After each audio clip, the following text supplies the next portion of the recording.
Order that the documents do lie on the table. As many? The chair recognizes the honorable member for St. Anne's. Good morning, Mr. Deputy Speaker. Very nice to hear so much about Dr. Bernard Nottage from my colleague, and to see his face presented here in the House again today. Mr. Deputy Speaker, looking at this legislation today, this is a piece of legislation, this most recent draft that the opposition was given electronically at 8:02 a.m. this morning, expecting amendments to the draft tabled last week, at least to have come yesterday evening. But we were left to look at further amendments to the draft bill since this morning at 8:02 a.m. Mr. Deputy Speaker, when I look at the way this government is operating and I look at this piece of legislation, it reminds me of sitting down in a restaurant, having ordered a nice soup. It's thick, it's chunky, Mr. Deputy Speaker, but at the end of the day, it's off. And you can tell that when you get into it. You can tell it by the smell of it. You can tell by the way it's described to you, Mr. Deputy Speaker. Mr. Deputy Speaker, what's going on with this bill isn't anything groundbreaking. The government would like to convince the public that they're getting to it, but this is 2.5, 3 years into the term, and they're saying they're getting to it. They're not getting to it, they're responding to it. And they're responding to it late, Mr. Deputy Speaker.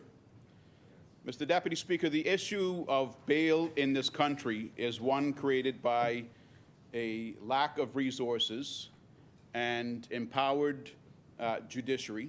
We've heard of specialty courts, Mr. Deputy Speaker, but we've not seen the Rodney Bain building demolished yet and the new improved court complex constructed. There are hirings in the Attorney General's office with a number of new and junior attorneys there. And the prosecutorial team, Mr. Deputy Speaker, is already overworked. That's why we have a backlog of trials. One attorney was in the news this week saying that she still has trials from 2014. The issue with bail, Mr. Deputy Speaker, in most instances is that individuals don't automatically have the right to be back on the street after being charged before the courts with committing an offense. The issue with bail, however, is that there is a delay in bringing their trial before the court, whether it's because of a lack of resources, evidence is still being awaited, maybe ballistic testing on weapons, the availability of police officers or the availability of witnesses, Mr. Deputy Speaker, and you find persons that have been charged with offenses spending too much time awaiting their trial. Now, when I am in my constituency of St. Anne's, Mr. Deputy Speaker, and I have an issue that requires me to try and call the police to address it. It's either a personal issue for myself, something's going on in my neighborhood, or it's an issue for a constituent who has brought it to my attention that a crime was committed and they're awaiting the arrival of the police. You call to the police station, and the police station very often, Mr. Deputy Speaker, tells you that they'll be coming there shortly, but they don't have a vehicle ready now. That creates a delay in the interdiction and the investigation of that incident that's happened in the community that day. Now, the police vehicles, Mr. Deputy Speaker, are the vehicles that will get the police from the station to the scene of the crime to get that crime investigated and brought and solved with an individual charged before the court. Now, when it comes to the actual prosecution, Mr. Deputy Speaker, the next stage of our judicial process in trying to keep our streets safe, the vehicle that delivers prosecution of these individuals charged are the prosecutors themselves. So you have now cases where prosecutors are not available because they already are dealing with 1 case, 2 cases, 3 cases, 4 cases. When I used to go to the magistrate's court as a defense attorney working at Lockhart Monroe, Mr. Deputy Speaker, you would see that the police prosecutor could have a stack of files that day almost a foot deep. Just imagine what the Attorney General's office is dealing with, Mr. Deputy Speaker. If right now we have so many people out on bail because the prosecutors are not available, just like those police cars are not available. The prosecutors are the vehicles that will take the criminal justice system to the next step, prosecute the persons charged with the crime. We have a major issue when we do not have available prosecutors. But guess what we're asking to do now, Mr. Deputy Speaker? We're asking that the person has been charged, the person's trial is awaited, a prosecutor is assigned to that case. Months can go by, years can go by. The individual charged gets bail. The prosecutors are still involved with several cases before the court before they even get to deal with that one the individual's charged with. Now, Mr. Deputy Speaker, you have a situation where the person charged has committed an alleged breach of their bail conditions. All of a sudden, Mr. Deputy Speaker, those already overly stretched prosecutors are now being required not just to prepare for the trial of the charge for which the individual has been accused, but now they have to prepare for a trial on summary conviction for the breach of the bail condition. So instead of alleviating, Mr. Deputy Speaker, the amount of work that's required of our prosecutorial vehicles, we are now adding to it. And that, Mr. Deputy Speaker, in my opinion, is going to result in greater strain on our judicial system. The chair recognizes the honourable member for Freetown.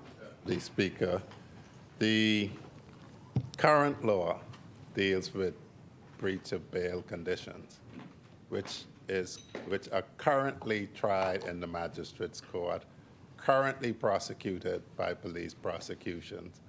This bill doesn't introduce any new offense that must now be newly prosecuted. Thank you, honourable member. So, Mr. Deputy Speaker, listening to the member for Freetown then, this bill is not doing anything new in regards to the prosecution of persons charged with offenses and found to be in breach. The system is not going to be sped up by this bill, member, Mr. Deputy Speaker. The system is not going to be sped up by this bill, Mr. Deputy Speaker. And all of those persons that are on offenses now under the current law that breach those offenses, Mr. Deputy Speaker, and end up back out on the streets, they're going to remain where they are. The only thing that this government would have you accept is that they will now no longer be able to be put back out on the street if they breach the bail condition. When you look at our Bail Act, Mr. Deputy Speaker, there's a first schedule, and it has a Part B, a Part C, and a Part D, Mr. Deputy Speaker. So when it comes to bail, certain offenses that are listed in Part B, Part C, and Part D of the Bail Act are seen to be more serious offenses. Mr. Deputy Speaker, you have a situation with our judiciary who, as independent arbitrators of the law, have, up until this point, had the respect of the legislature and been given a discretion to fine individuals. Rather than maintain that discretion to provide a fine, it's being completely removed, Mr. Deputy Speaker. So a young man who's found in possession, simple possession of marijuana, and is on bail, if he breaches his bail condition, Mr. Deputy Speaker, he's going to find himself having to serve time in prison for breach of his bail condition. This bail act, Mr. Deputy Speaker, this bail amendment could be amended in such a way that the more serious offenses have an automatic, on conviction, have an automatic revocation of bail, and less serious offenses, those not in Part B, Part C, and Part D, are still afforded to be dealt with by the court through a fine. So that is being completely overlooked, Mr. Deputy Speaker, by this administration. At least to me, that's the appearance that it's given. So while we're trying to secure the most serious offenders off of our streets, and we're doing it the lazy way by simply saying if you breach a bail condition, you're going to be locked up, instead of addressing the fact that they shouldn't be on bail in the first place due to the delays in prosecution, then that's all that this government is trying to accomplish by the introduction of this bill. Mr. Deputy Speaker, when you look at the bill itself, this is the one provided at 8:02 a.m. this morning, Mr. Deputy Speaker, you're going to find that after conviction, Mr. Deputy Speaker, after conviction of the offense, by my reading of the bill, you then have to go, this is contained in Section 12A, which is in Section 5 of the actual bill. The new Section 12A reads, 12A1, any person released on bail in criminal proceedings who breaches any condition of bail commits an offense. Subsection 2, where a person is convicted under subsection 1, the prosecution shall, within 21 days of his conviction, make an application to the Supreme Court for the revocation of the bail in respect of which he was convicted. And it goes on in subsection 3, the prosecution shall give 7 days' notice of the hearing of the application to the convicted person. So, Mr. Deputy Speaker, my reading of this provision in the amendment is that you're charged with an offense, you're not brought to trial quickly enough, you're given bail. You breach your bail conditions, you're taken into custody again by the police, brought before a magistrate, and a date is set for your trial on the breach of the bail conditions. Time, more time.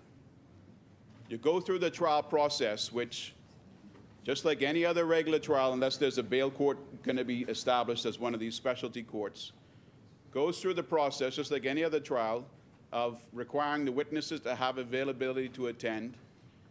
And if that's the case, you're looking at more time. It's unlikely that an individual who has not accepted and pled guilty to the charge that has them on bail, it's unlikely that they're now going to plead guilty to breaching the charge, knowing full well that by this amendment they're going to be locked in prison and they're going to have automatic time served. But you go through this process, Mr. Deputy Speaker, charged, bail, breach of bail, trial for bail, found guilty eventually for breach of bail during your bail trial. And by this provision, it says, where a person is convicted under subsection 1, again, subsection 1, any person released on bail in criminal proceedings who breaches any condition of bail commits an offense. And it says, where a person is convicted under subsection 1, that's for breaching the bail, the prosecution shall, within 21 days of its conviction, make an application to the Supreme Court for the revocation of the bail in respect of which he was convicted. So you're adding now, by this amendment, a period where you have to go to the Supreme Court to ask the Supreme Court to revoke the bail. And you have 21 days to do that. So the whole purpose of this bill is to have the public understand that if you breach your bail, you're going to jail. I mean, I think that's very catchy. If you breach your bail, you're going to jail. But, Mr. Deputy Speaker,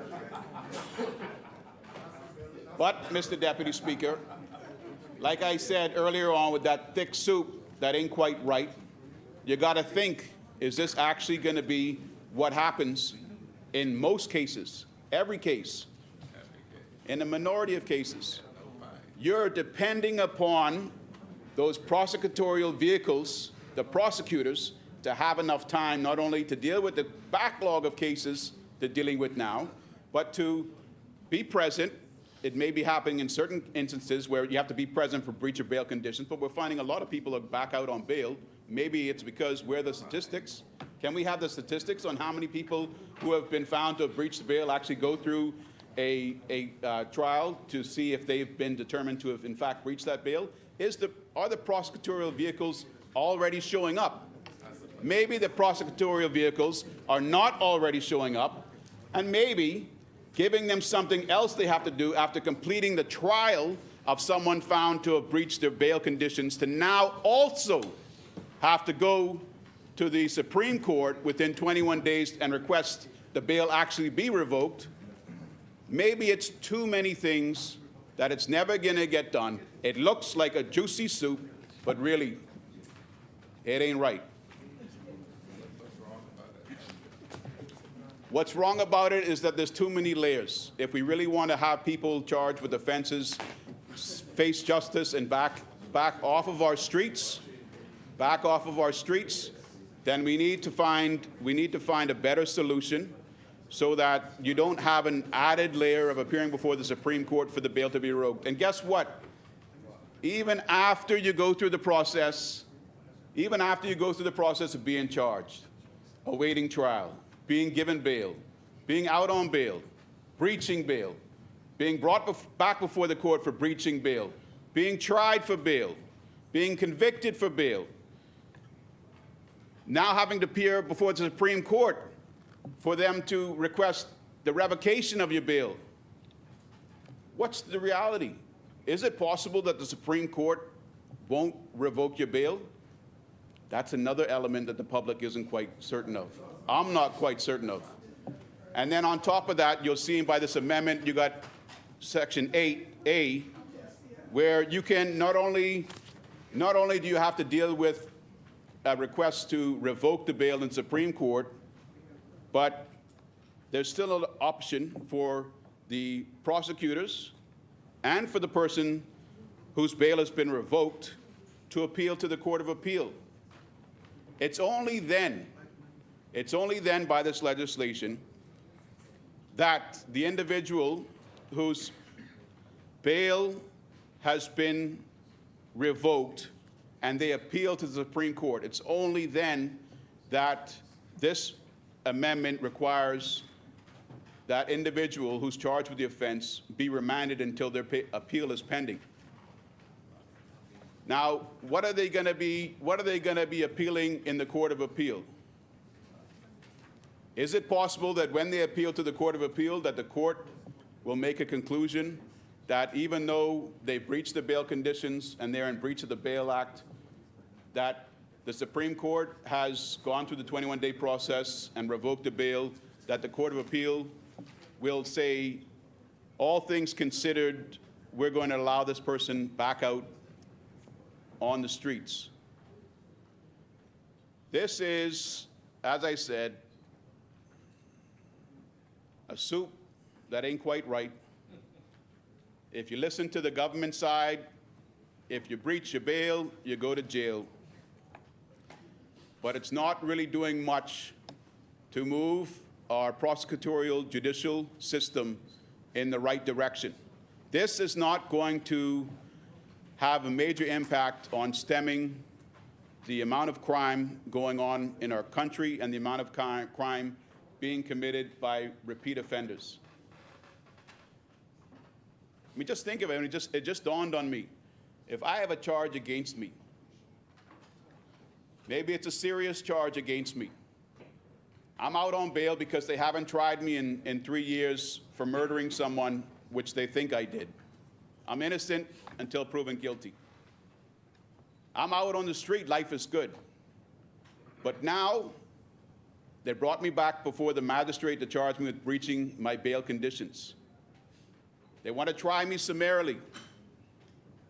I know that if they find me guilty, and it's much easier to find me guilty of my breach of bail conditions because maybe, as was said earlier, my ankle monitor was found on the bed next to me, and I obviously had cut it off of my leg. That's a breach of the bail conditions. But I'm going to still do what's my right and plead not guilty, and we're going to go to trial.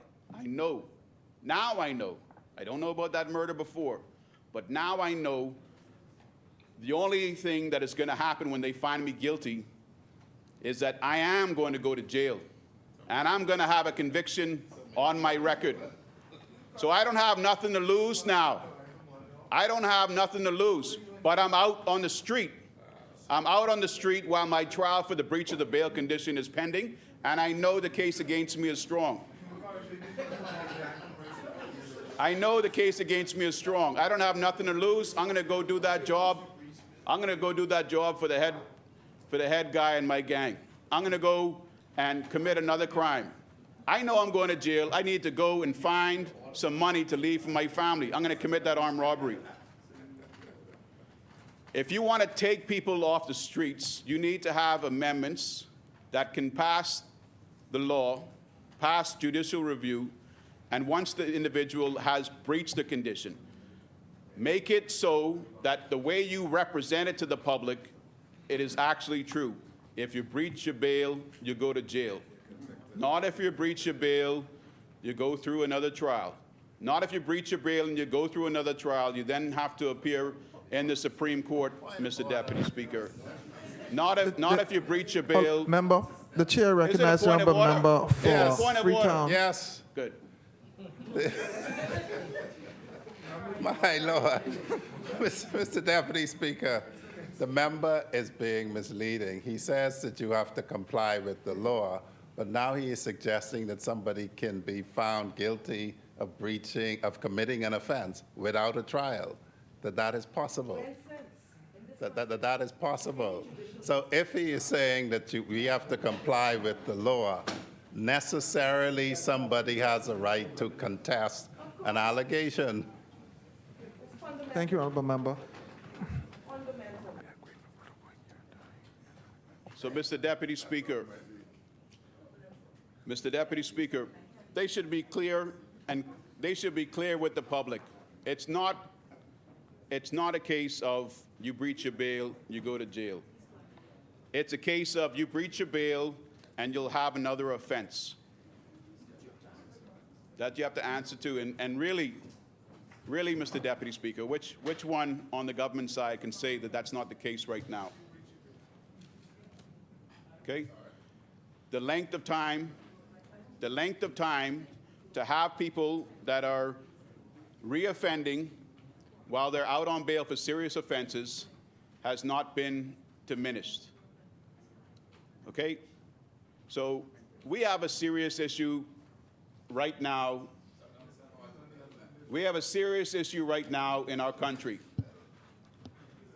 And we need to have legislation brought, Mr. Deputy Speaker, that the public wants, that's within the boundaries of our Constitution, Mr. Deputy Speaker, that is going to improve the length of prosecution and conviction and ultimate incarceration of dangerous offenders so that they are away from the public and not able to reoffend again.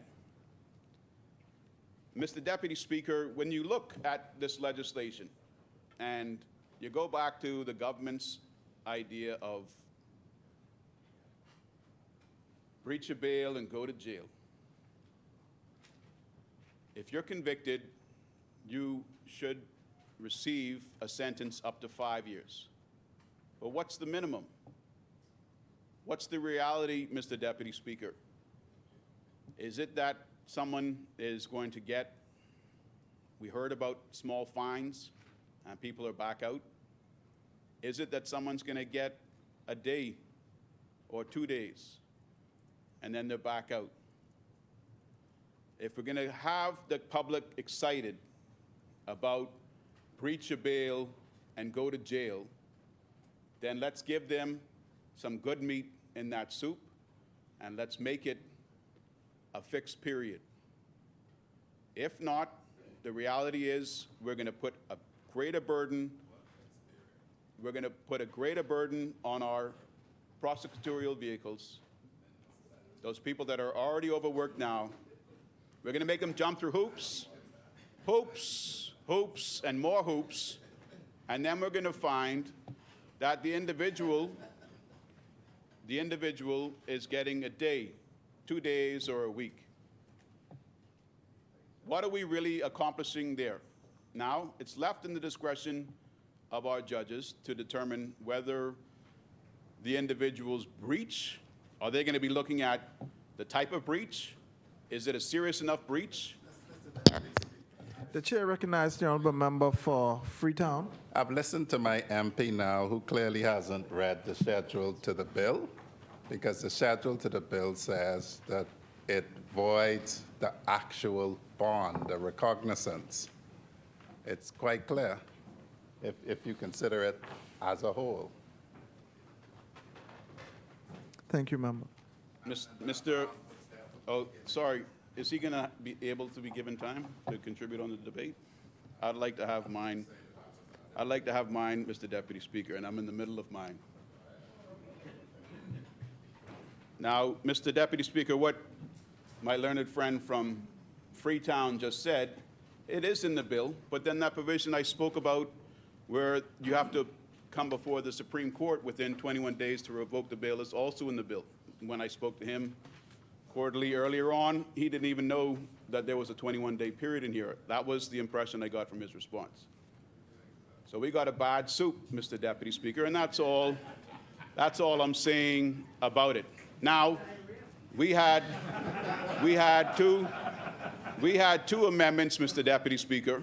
We all eat from different tables, and maybe that's a soup in the Hannah house.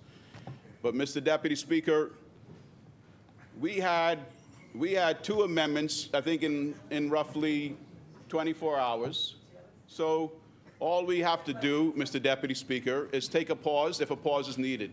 If I've raised anything through this, it might have been too confusing for Yamacraw, but if I've raised anything in this that in the public's interest, you sit on the front bench, Yamacraw's on the back bench. I can see what Yamacraw's doing. If there's anything from these amendments that has come up, Mr. Deputy Speaker, that needs to be adjusted, then take the time, either at committee level or on another day to adjust it and make the amendment so that what little this amendment is doing, it'll still be strong enough for the purpose in which it was intended.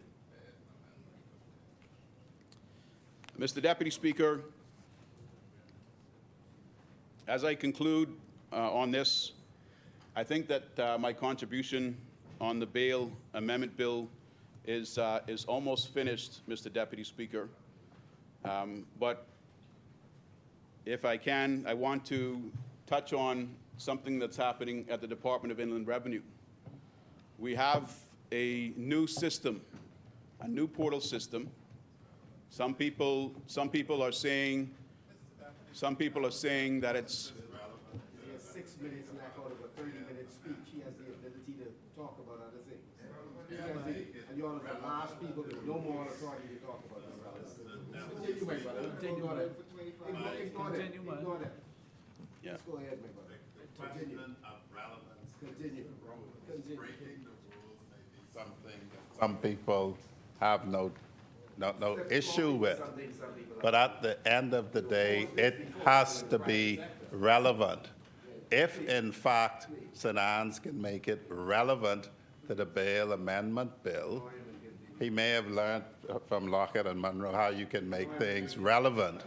Otherwise, Mr. Deputy Speaker, we would stand on the rule that it has to be relevant. Thank you, honorable member. Frustrating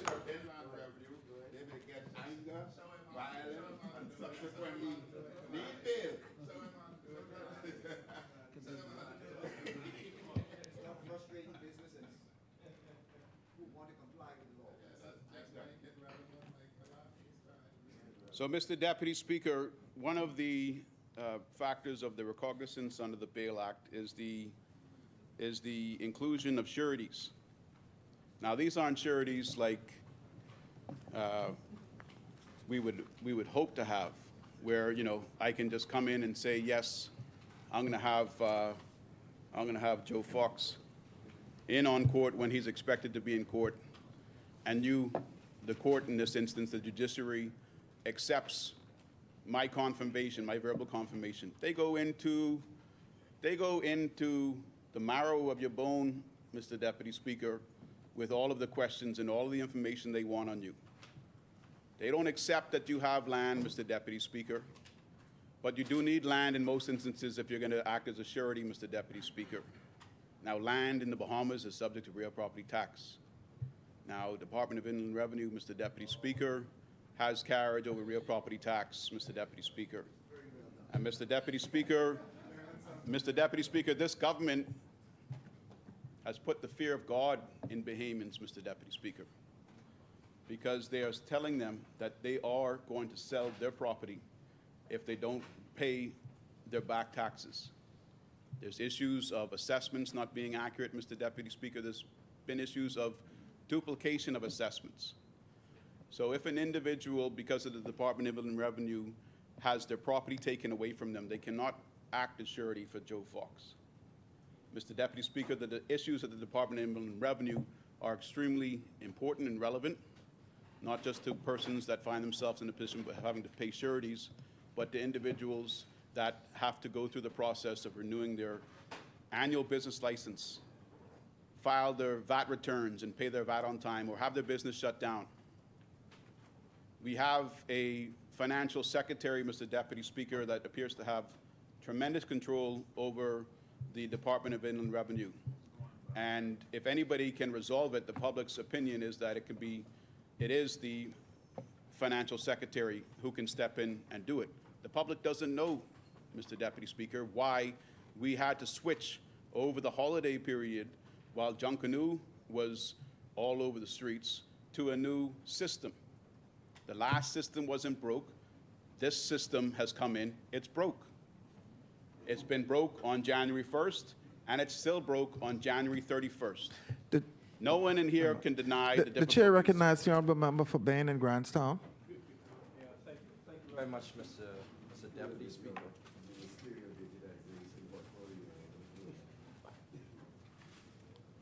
Mr. Deputy Speaker, I think it's important for me just to bring the Bahamian people up to date with respect to what is going on at the Department of Inland Revenue. There was an upgrade by the vendor.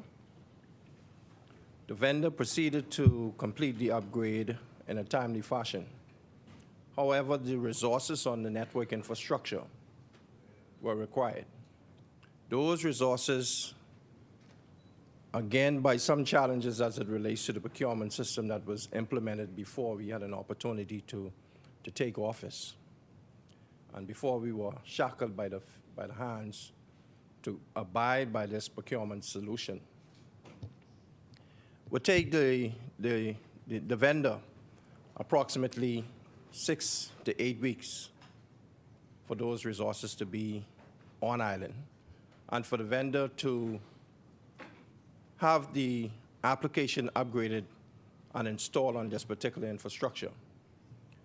What the vendor attempted to do was to revert back to a prior release so that the resources necessary for the application to run appropriately and would run effectively on the network. That presented a challenge. We are now in the process of speaking directly with the vendor to see how quickly we can mitigate some of the challenges. We have also sought to relinquish some of the resources used by other applications on the network. That is being done as we speak, and we're hoping that, Mr. Deputy, that as a result of that, we will be able to free up some of the resources and make those resources available to the Department of Inland Revenue's application so that that application can run a little bit more smoothly. I do want to apologize to the Bahamian people and to all of the businesses who are trying to interact with the Department of Inland Revenue, and we ask them to bear with us, as we continue to improve the network and as we continue to improve the application. But as soon as those resources are made available, Mr. Deputy, we should see an improvement in the performance on the Department of Inland Revenue's network. Thank you, Honorable Member.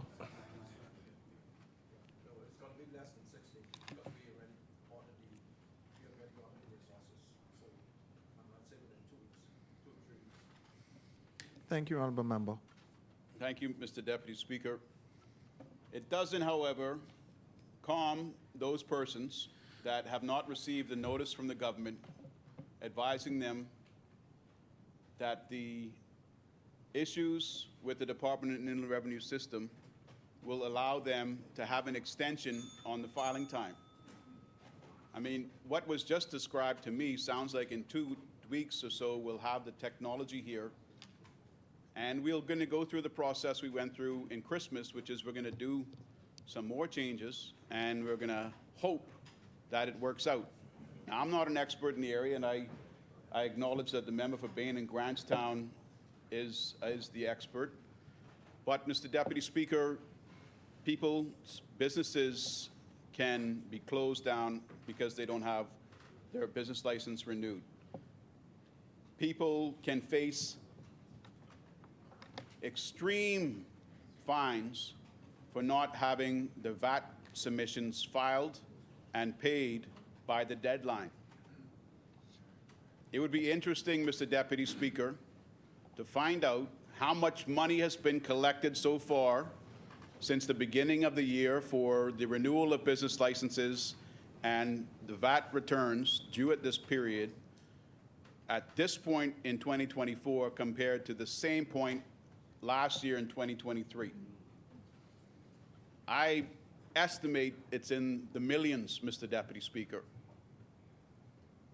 And I don't know who leaves millions of dollars lying around off the table.